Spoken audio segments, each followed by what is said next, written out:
The cell phone video taken that night, but does it tell two entirely different stories?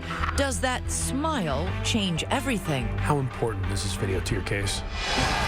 Now, a football-crazed town taking sides. Team Savannah. I don't care what much she drank. Doesn't matter. Nobody has the right to take something that's not theirs. Or Team Cameron. You go from a little small town kid playing football to a national media crisis. The revelations that left a small town split and speechless. In the courtroom, I'll never forget, there was an audible gasp. Good evening, I'm Elizabeth Vargas. And I'm David Muir. It was the kind of teenage party that's no doubt taking place all over the country this Friday night, especially with so many graduations being celebrated. But right here tonight, the party that ended in a life-changing he said, she said. And she is coming forward tonight on her own to share her story, one that's playing out on campuses and igniting a desperately needed conversation about the blurred lines around sexual consent and sexual assault.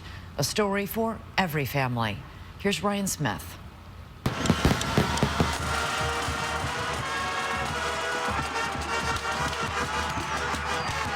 It's Friday night.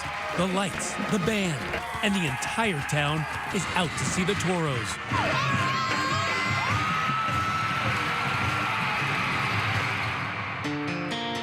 Welcome to Spanish Fort, Alabama. Population 8,000. Located just east of Mobile Bay, once the site of one of the last Civil War battles. It will later be the site of a different kind of battle. Very small, close community in town, so everyone kind of knows everyone. A very tight-knit community, focused on family, centered on very good schools. Bible Belt churches may dot this small, affluent community, but here, football is religion. In Spanish Fort, football is no longer a sport, it's a lifestyle. You live, eat, sleep, breathe football. No wonder its high school players are celebrated as heroes, says journalist Cassie Fambro. People love to see them and recognize them in their community, and I would say they're local celebrities. And starring in his own highlight reel, running back Cameron Harrison, a senior, 5'7", 180 pounds, wearing number 4. Harrison, boys, he's been fun to watch over the past couple of years. Yeah, he's a tough little hombre. He's small, but he's big. He's hard to bring down. That's one of his advantages. He's tough. Among those cheering in the crowd, the new girl in class, 16-year-old Savannah. I am funny, independent, goofy, very goofy. I have a lot of love in my heart. Among the things she loves, what you'd expect: makeup, social media, and selfies. Lots and lots of selfies. But for the one-time choir girl singing in church with her dad, adolescence brought on some big changes, moving from the only private school she ever knew to unfamiliar terrain, public high school. I cried. I said, I don't want to move, but I didn't have a choice, so. Really? I had been at a school from 2nd grade to 9th grade. I loved where I was. I was from the country. There, it's so laid back and small. How was the adjustment for Savannah to high school? It was an eye-opener for her. I think it was a huge culture shock. It was a culture shock, because I remember one time she called me. She's like, I don't think I can do this. Emily and Joe, Savannah's parents, were high school sweethearts, married by age 20.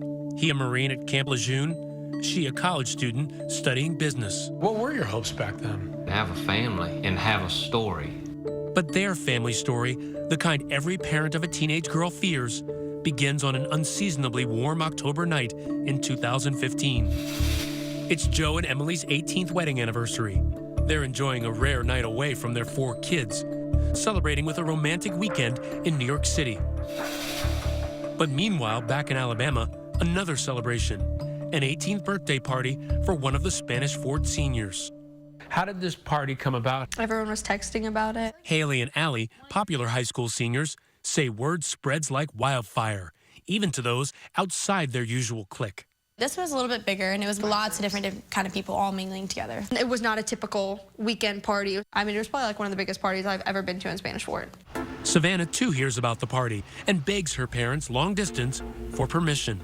I had the ACT Saturday morning, and the party was Saturday night. It's like blow off some steam. Blow some steam. Yeah. You were on the phone with her, and what did she say? She said, Mom, may I go to a birthday party tonight? And I said, why don't you just stay home? You just listen to your inner voice. For some reason, I wanted her to stay home. But Mom's intuition on this fateful night gave way to a daughter's desperate desire to fit in. Me being pushy, and finally she was like, okay. A tale of two photos illustrate in real time different nights for mother and daughter. A night out for the parents, while Savannah is seen on Snapchat getting glammed up. With her, a friend. And guess who she knows? Cameron Harrison, that high school football star. They pregame at his house, the two girls taking this pic in his room. Did you know Cameron Harrison at all? I knew of him. We had math together. I had never like hung out with him or anything. What did you hear about him? He was just a short little cracker, like just a fireball, like just kind of crazy. And speaking of fireball, the booze brought by the kids, flowing freely later that night at this ordinary two-story, four-bedroom, mustard-colored house overlooking the Timber Creek golf course. Now packed like a nightclub. So how many people were at the party? Probably 40 at one point. Make that 41. The birthday boy's 58-year-old grandmother was home, but watching TV upstairs in her bedroom. We walked in, and I would say it was a very, maybe hyped would be the word.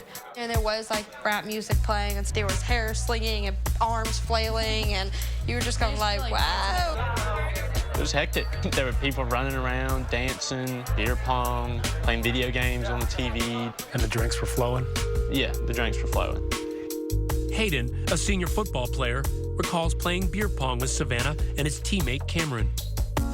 She was just staring him down, like giving him that look.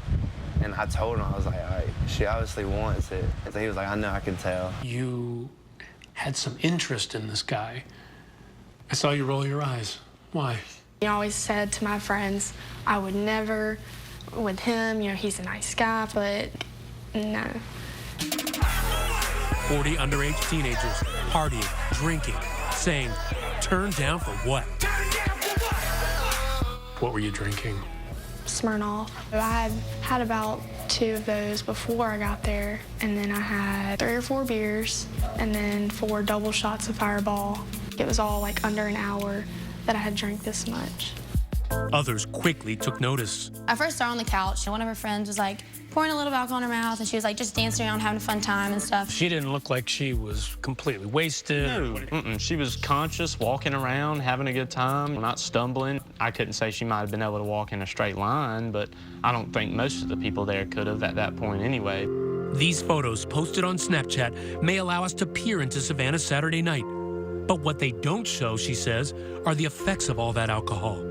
She says she remembers feeling dizzy, but that's about all. What's the last thing you remember? The last thing that I remember is standing in the kitchen with everybody, singing happy birthday. This is cell phone video of that moment obtained by 2020.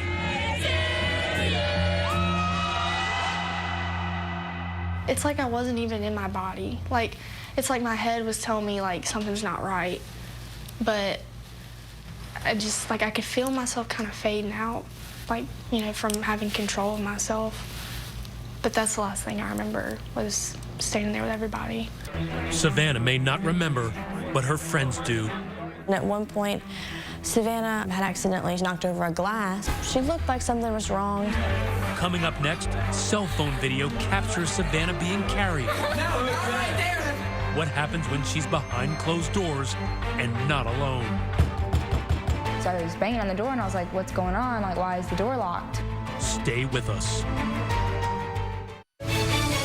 2020 continues.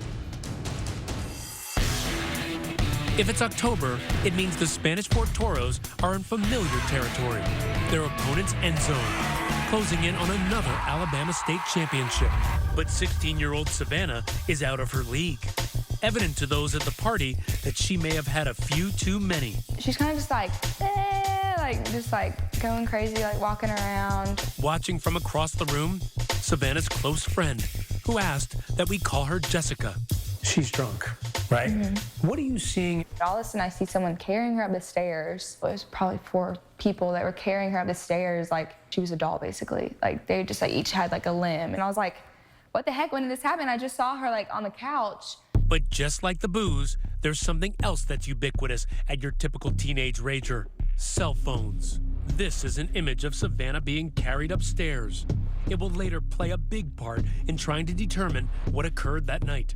Taylor is one of those teens who helped carry Savannah. We were all just laughing, you know, making a joke out of it because it was funny, you know. Everyone had been drinking and we're carrying Savannah up, and Savannah's pretty tall and we're all kind of short. So we were kind of struggling. She says they did it so Savannah could lie down and sleep it off. Do you remember being carried upstairs? It's like I could hear things. My eyes were shut, but I could just hear everything. I just didn't feel with it at all.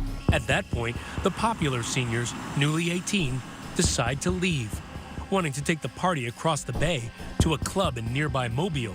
We're like, Cameron, you coming? He was like, no, I can't get in any trouble tonight. I'm just gonna stay here. Wary of trouble because remember, Cameron Harrison is a standout senior whose football team is undefeated and entering the playoffs. Also staying behind, Savannah. And depending on who you talk to, you get conflicting reports on her state of mind. Whenever we were about to leave, it's whenever I saw her being carried and stuff, and she was laughing. So you saw her being carried up the stairs? Yeah, she was like, no, I want to go back downstairs. Once upstairs, Savannah gets sick in the bathroom. That grandma makes a brief appearance, handing her a towel.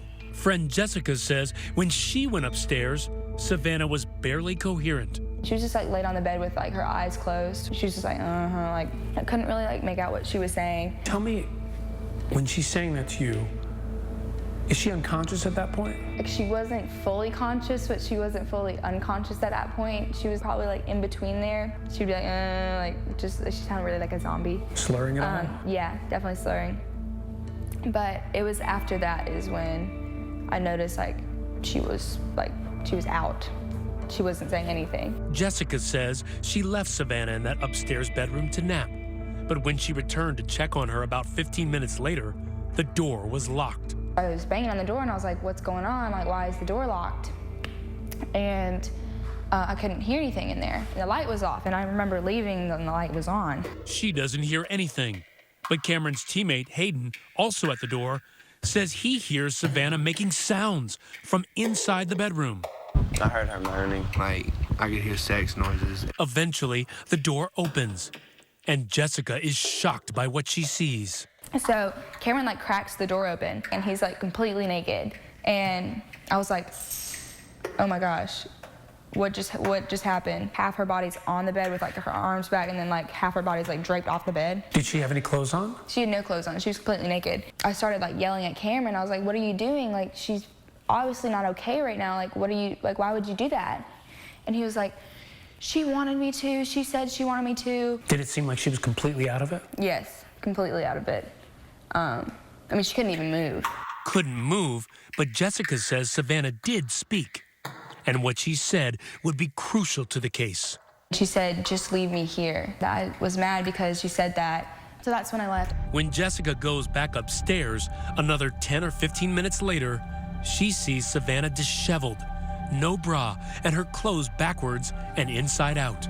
She was slumped over the toilet, throwing up. And she threw up so much. Like, I was at least 20 times that night. She just kept throwing up. Wow. Everywhere. And she says Cameron, nowhere in sight. Turns out he's back downstairs at the party, taking smiling snaps. No hint of potential wrongdoing. Do you remember Cameron Harrison ever being in that room with you? No. It's approaching midnight, and on the ride home, friend Taylor says that's when Savannah whispered a secret to her. I asked her, are you okay? And she told me, I think I had sex with Cameron. With a sickly Savannah in the back seat, it is Jessica taking responsibility for her friend, racing home before curfew. Were you thinking, man, this girl might be in serious trouble. She might need to go to the hospital right now. I mean, I wanted to take her there, but she would just start screaming. She's like, no. And she was still drunk at that point, but she would try her best to be like, no, you can't do that. With her parents asleep, Jessica sneaks the two of them in through the side door. Savannah's still vomiting. She was still like shaking. She was like white. I put so many blankets on her and she kept on saying like, I'm so cold. Like it just sounded like she was just like in like a freezer. For 2 hours, Jessica stood watch over her intoxicated friend. When we come back, some Monday morning quarterbacking when the weekend's raucous house party hits homeroom. It started going around the school that they had sex and a bunch of different stories. And the standout football star stands face to face with a former Marine. Did it take everything in you to not want to lash out at him? The confrontation on the front porch. Next. Looking in the mirror never used to bother 16-year-old Savannah. She's young, pretty, confident. But the reflection she saw the morning of October 25th, 2015 was downright horrifying. My face was sunken in. I had bruised hickeys all down my neck. I just started crying because I just felt so disgusted with myself. Disgusted because Savannah's Saturday night was a dangerous one, full of beer, liquor, and fireball shots. I felt like I was that drunk girl at the party. And I knew everyone was gonna just, talk about it. But she is about to learn from her friend it wasn't just alcohol. And she said, you and Cameron had sex, but you were really messed up. And I said, I don't remember that. Savannah makes her friend promise not to mention it again. Just pretend like it never happened. So at that point, you were thinking, I want this to go away. Yes. I was still kind of new, and he was who he was. So I knew it'd be pointless to try and say something. At that point, how did you define what he did? I just felt taken advantage of. Did you feel like it was rape? Honestly, at the time, no, I did not. Savannah goes to school Monday morning, hoping her weekend secret is safe. But it's already too late. Rumors are swirling all over Spanish Fort High. It started going around the school that Savannah was raped. So the word's out, people were talking about it. Savannah tries to keep her head down until she bumps into the man of that infamous hour, Cameron Harrison. He kind of dodged me, wouldn't look at me, just kind of kept going his way. So. Did you want to speak to him? Not really, no. I just felt like it was too, honestly, awkward and uncomfortable. During design class, Savannah gets with Taylor and a couple of other friends to discuss what happened between her and Cameron. She kept saying he just took advantage of the situation. We had both been drinking. At that time, how would you have defined rape? Brutal, hold it tied down, gun to your head type, just very violent. That's what I thought it was. The girls tell Savannah she's wrong. And soon they start Googling the definition of rape, right there in class. Unbeknownst to them, their teacher overhears them, and Savannah is sent to the guidance counselor. They're like, we've heard about this party Saturday night. You want to talk about it? And I kind of just broke down, I guess, and said I felt like I'd been, taken advantage of. They summon her mother, Emily, to the school. I walk in and I see my daughter in the corner, balled up in the fetal position with mascara running. What did she tell you? That she had been raped or sexually assaulted. And I got mad. That was my first reaction, I was just angry. Emily and her husband, Joe, say they went through a range of emotions. First, disappointment in their daughter, but then outrage. Somebody can say, well, she shouldn't got so drunk. Yeah, I get that. No, she shouldn't have, okay? I don't care what she was wearing. I don't care what much she drank. I don't care if she was doing drugs. Doesn't matter. Nobody has the right to take something that's not theirs.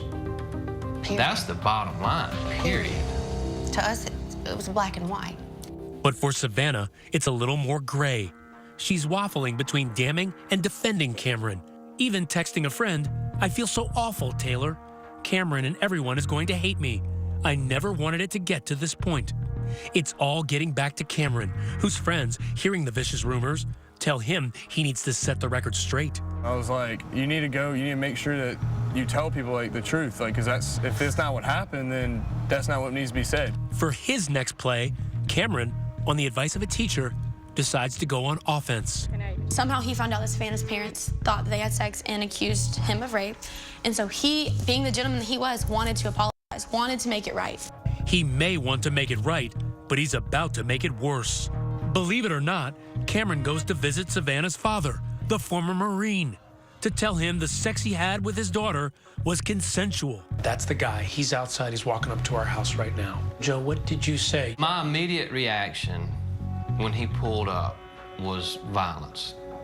I am fixing to clear this porch off with this kid. I didn't say a word. I let him speak. He said, I know y'all are hurting, Savannah's hurting, but I'm hurting too. His body language was bizarre. Because he was so calm. Just so ice cold. Just Joe and I were both shaking. And he made a huge admission to you. He only did our daughter for 5 minutes. 5 minutes. Only 5 minutes. And he said those words to you. Did it take everything in you to not want to lash out at him? I told him to get off my property. In a very Christian-like way. That very day, Emily and Joe call the authorities, and veteran detective Jason Vanoy is assigned. He wastes no time. Just because with kids, teenagers, allegiances can change, stories can change. I kind of want to talk to everybody I can as quick as I can. After speaking to Savannah and her mother, he begins to interview students, about a dozen in all. They tell a consistent story about Savannah becoming what they called sloppy drunk. Then Detective Vanoy inevitably discovers this.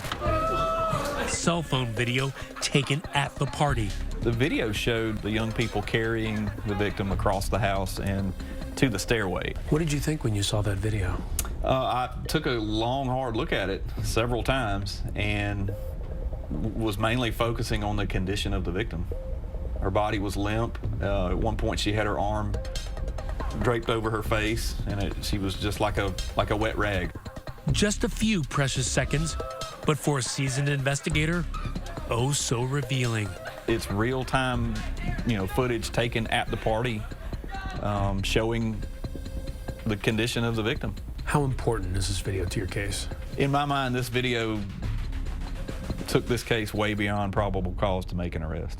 18-year-old Cameron Harrison, the Spanish Fort football player accused of rape, at a house party in Daphne. A week after the party, Cameron Harrison is charged with first-degree rape, sparking a media frenzy. A charge of rape, a shocked and divided community. When his friends see him in court the next day, now clad in a new uniform, they are beside themselves. It was definitely a slap of reality. My best friend walking down the hallway with a bunch of criminals in an orange jumpsuit and shackles on, and cameras all in his face. And that's so hard to see your friend like that. You go from a little small town kid playing football to a national media crisis. Cameron, what really happened at that party? Cameron pleads not guilty. He's released on bond, but placed on house arrest, suspended from the football team, and forced to take his classes online. The next night is the Toros' first playoff game, but they will have to do it without Cameron, the star running back. Well, what was going through the team's mind? Us in the student section and the football team did everything we could to let Cameron know in spirit that he was there with us, that we wanted him there. So we put fours everywhere. Number 4, Cameron's jersey, plastered in the stands and on social media. A public outpouring of support, and not just from boys. Toros Forever read this banner. Girls wrote 4s on their wrists, and even a number 4 on the quarterback's towel. We wanted it to be known that we supported our friend. We would never in any way bully, but that's the way it was taken. For Savannah, the display instantly visible on social media, it feels like she's become the town pariah. How did all of this strike you? It really just bothered me. It's kind of evil. When we come back, bullying, from virtual to violent. She goes, well, I can't sleep. I'm scared. Oh my goodness, someone threw a rock at my window. Next. Once again, Ryan Smith. is not something that I would expect from Cameron Harrison in any way, shape, or form. She didn't do anything wrong, and she is being punished more than he is. The drama between two Spanish Fort, Alabama high school students, Savannah and football player Cameron Harrison, divided the town. Cassie Fambro wrote for the local news site AL.com. There was just such a stark divide. There was the people who believed Savannah, and there was the people who thought this was a witch hunt, that Cameron Harrison was unfairly portrayed as a criminal rapist. About 24 Spanish Fort High School students defending him. But while Cameron's supporters were loud and proud, he was tight-lipped, never speaking in public or to the police. No comment. But he did speak to this woman, private investigator Alicia McWhorter, hired by Cameron's mom to gather intel. What was his state of mind like? What was he like? He was in a state of hyper-awareness that he was under a microscope and he needed to get the truth out. She says Cameron recounts a familiar tale of booze, beer pong, and all-out blowout. But new details emerge when he claims after Savannah was carried up the stairs, he ended up in the bathroom with her, and that's when a familiar face enters. Kennedy, that girl who came to the party with Savannah. Cameron states that Kennedy grabbed his face and kissed him, and then Savannah grabbed his face and kissed him. And then they move into the bedroom. And at some point, Kennedy gets up and leaves the room. Kennedy denies that she, Cameron, and Savannah were kissing each other at the same time. Cameron says it happened. Kennedy states it didn't. We're at an impasse on that. And Cameron says he and Savannah are still not alone in that bedroom. There are others, and she tells them to leave. Cameron told me that the alleged victim said, "Get the F out," and told another person, "I'm going to F him." Granted, this private investigator is being paid by Cameron's family, but listen to what two others told Detective Van Oy. They heard the victim say, "F me, Cam." But remember, the booze was flowing and memories hazy. They can't agree on who was in the room. Did you have consensual sex with Cameron Harrison? No. If I was in the condition I'm right now, I would not have sex with Cameron. And what about that controversial statement Cameron allegedly made to her father? I only did it for a few minutes. Cameron clearly stated to me that he did not say that. How do you know what to believe? I can tell you that Cameron's story was believable, and I do believe that the young woman consumed alcohol that may or may not have impeded her ability to remember exactly everything that happened. So in your mind, she could have given consent but simply not remembered it? Yes, I believe that. I do not believe she was passed out. No one saw her passed out. Not passed out is key, because the charge against Cameron is that Savannah couldn't consent because she was either physically helpless or mentally incapacitated. The question all comes back to, what was she capable of doing at that moment?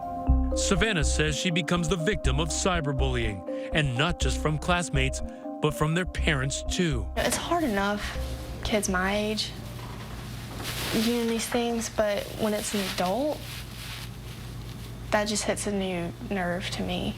And then one night, she's awoken to a loud bang.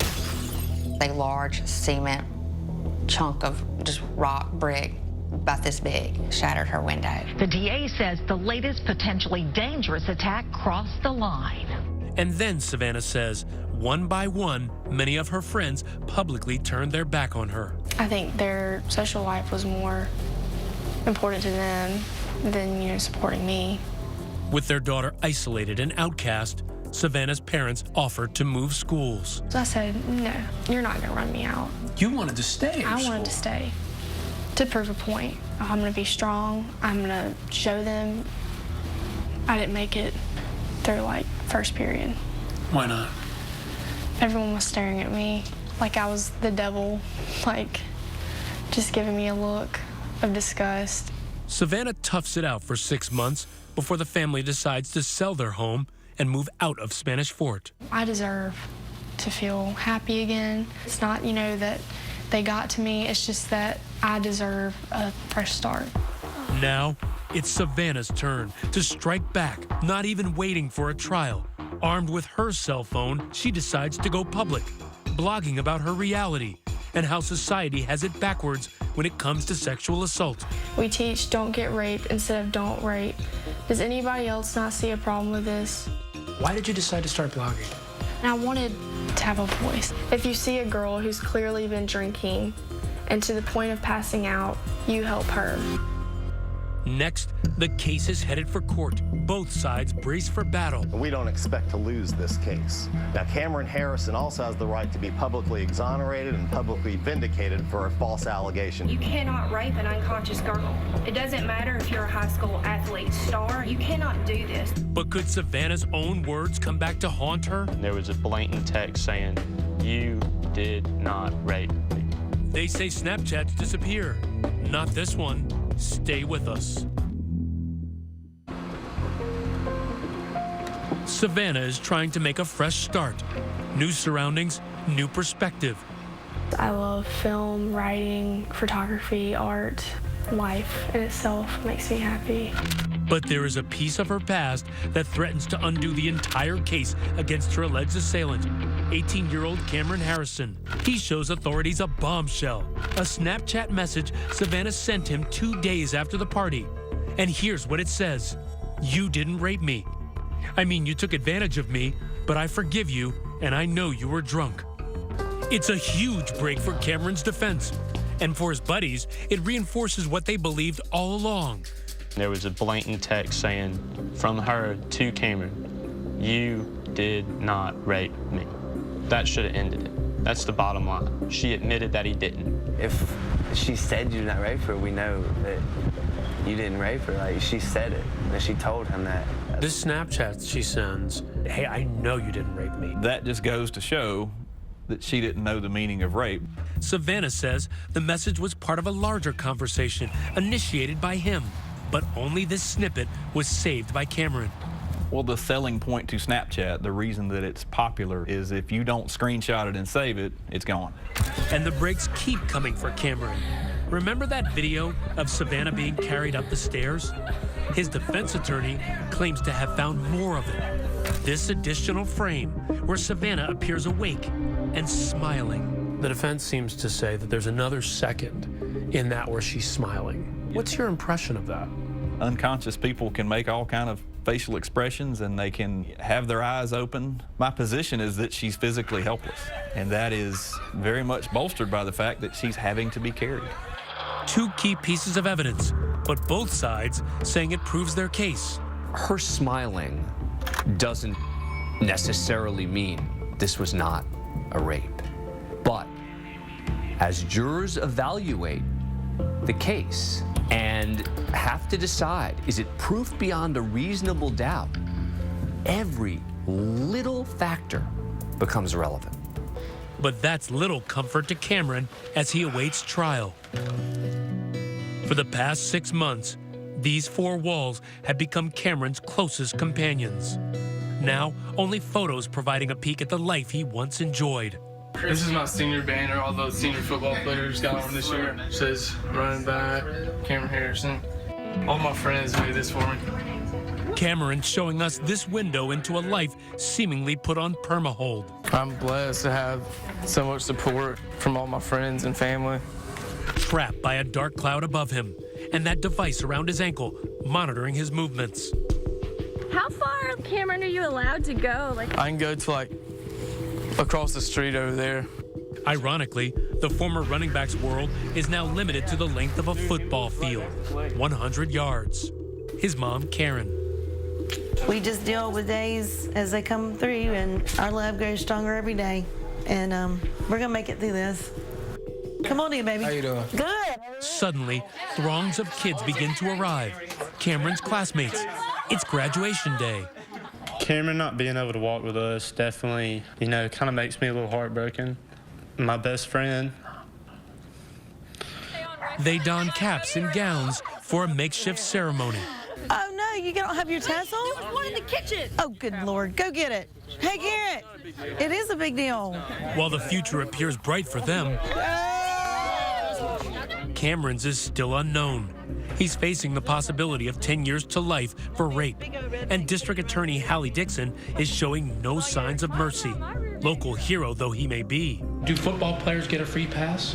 Absolutely not as long as we're prosecuting these cases. They will not get a free pass. So for you, there's no question Cameron Harrison is a rapist. There's no question. I'm not saying that he is this evil human being. I am saying what he did was wrong.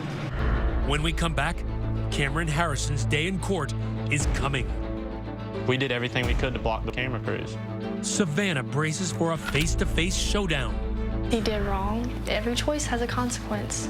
The stunning conclusion next. After 18 grueling months, it was supposed to be Judgment Day. The stage was set. Cameron Harrison and Savannah face to face. Both lives irreparably and forever changed. But something else has changed here in Baldwin County since that infamous house party. That brash District Attorney Hallie Dixon decides not to seek re-election, and a new DA takes a fresh look at the case.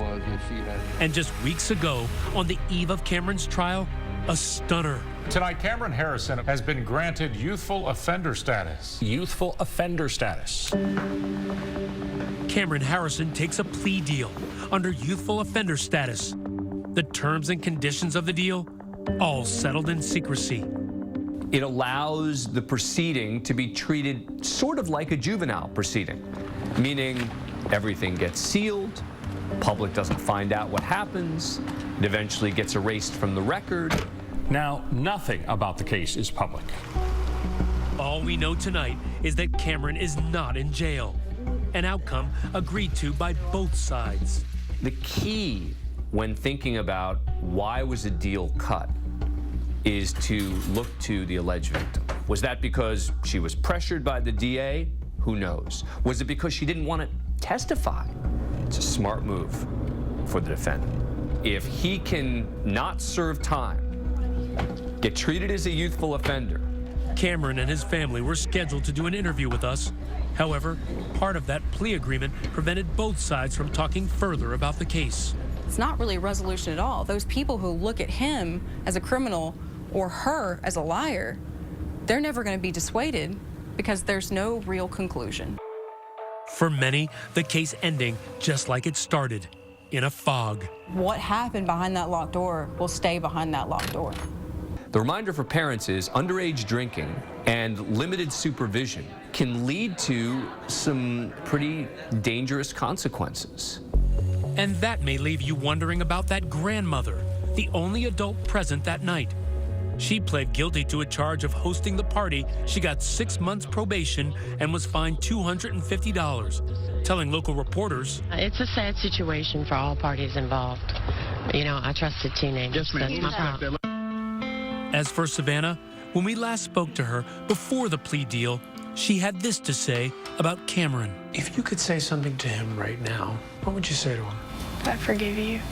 You do? Yes. Life's too short to harbor any pain and anger. My way of starting off closure is forgiving. She is now on her way to college and says she hopes to inspire other young women who may have been sexually assaulted. I used to think that I was weak, dramatic, too emotional, couldn't handle anything. And then going through this, I've realized how strong I really am and that I underestimated myself the whole time. Savannah does plan to study abroad at some point. She hopes to get an international business degree. Meanwhile, Cameron attended community college this past year and is trying to get a football scholarship. That's our program for tonight. Thank you so much for watching. I'm Elizabeth Vargas. And I'm David Mueller. From all of us here at 2020 and ABC News, thanks for watching. Have a good evening.